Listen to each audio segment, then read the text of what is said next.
প্রিয় সন্তান, আমি তোমাকে 3টি কারণে এই চিঠিটি লিখতে বসেছি। 1, জীবন, ভাগ্য এবং দুর্ঘটনার কোনো নিশ্চয়তা নেই। কেউ জানে না সে কতদিন বাঁচবে। 2, আমি তোমার বাবা। যদি আমি তোমাকে এই কথাগুলি না বলি, অন্য কেউ বলবে না।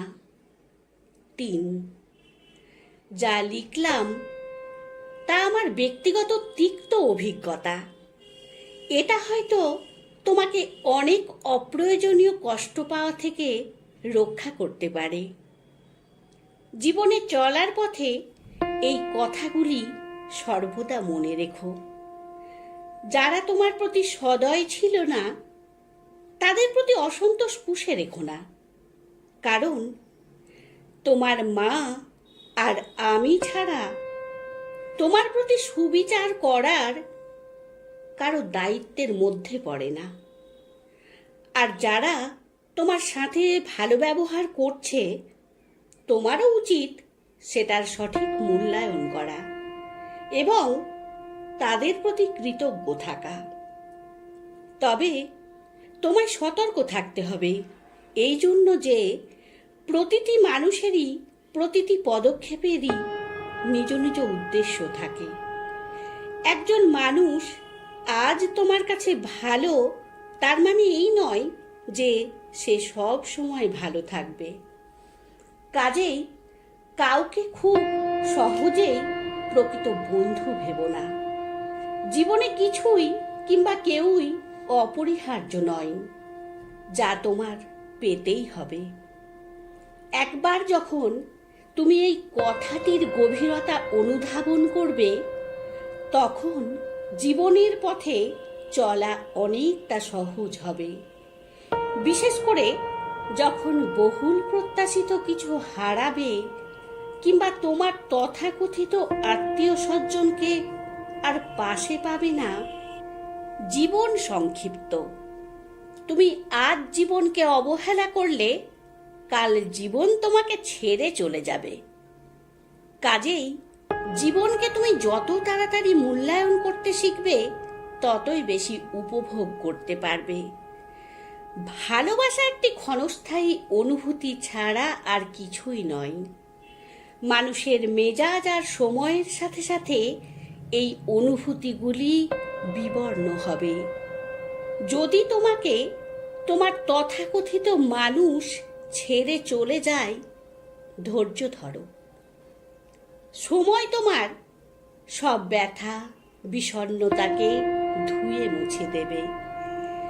কখনো প্রেম ভালোবাসার মিষ্টতা বা সৌন্দর্যতাকে নিয়ে বাড়াবাড়ি করবে না। আবার ভালোবাসা হারিয়ে বিষণ্ণতায় অতিরঞ্জিতও হবে না। অনেক সফল লোক রয়েছেন যাদের হয়তো উচ্চশিক্ষা ছিল না। এর অর্থ এই নয় যে তুমিও কঠোর পরিশ্রম বা শিক্ষা লাভ ছাড়াই সফল হতে পারবে। তুমি যতটুকুই জ্ঞান অর্জন করো না কেন, তাই হলো তোমার জীবনের অস্ত্র। কেউ ছেঁড়া কাঁথায় থেকেও লাখ টাকার অধিকারীও হতে পারে, তবে এর জন্য তাকে অনেকটা পরিশ্রম করতে হবে। আমি আশা করি না যে আমার বার্ধক্যে তুমি আমাকে আর্থিক সহায়তা করবে। আবার আমিও তোমার সারা জীবন ধরে তোমাকে অর্থ সহায়তা দিতে পারবো না। যখনই তুমি প্রাপ্তবয়স্ক হবে, তখনই বাবা হিসেবে আমার অর্থ সহায়তা দেবার দিন শেষ। তারপর তোমাকেই সিদ্ধান্ত নিতে হবে, তুমি কি পাবলিক পরিবহনে যাতায়াত করবে নাকি নিজস্ব লিমাজিন হাঁকাবে, গরিব থাকবে নাকি ধনী হবে। তুমি তোমার কথার মর্যাদা রাখবে, কিন্তু অন্যদের কাছে তা আশা করো না। মানুষের সাথে ভালো আচরণ করবে, তবে অন্যরাও যে তোমার সাথে ভালো আচরণ করবে তা কখনো প্রত্যাশা করবে না। যদি তুমি এটা না বুঝতে পারো, তবে শুধু অপ্রয়োজনীয় যন্ত্রণায় পাবে। আমি অনেক বছর ধরে লটারি কিনেছি, কিন্তু কখনো কোনো পুরস্কার পাইনি। তার মানে হলো এই যে, যদি তুমি সমৃদ্ধি চাও তবে তুমি কঠোর পরিশ্রম করবে। বিনামূল্যে কোথাও কিছু জুটবে না। তোমার সাথে আমি কতটা সময় থাকবো সেটা কোনো ব্যাপার না, বরং চলো আমরা আমাদের একসাথে কাটানো মুহূর্তগুলো উপভোগ করি। আপনাদের কাছে আমার একটা বিশেষ অনুরোধ, যদি চ্যানেলটিকে সাবস্ক্রাইব করে না থাকেন তাহলে দয়া করে চ্যানেলটিকে সাবস্ক্রাইব করুন।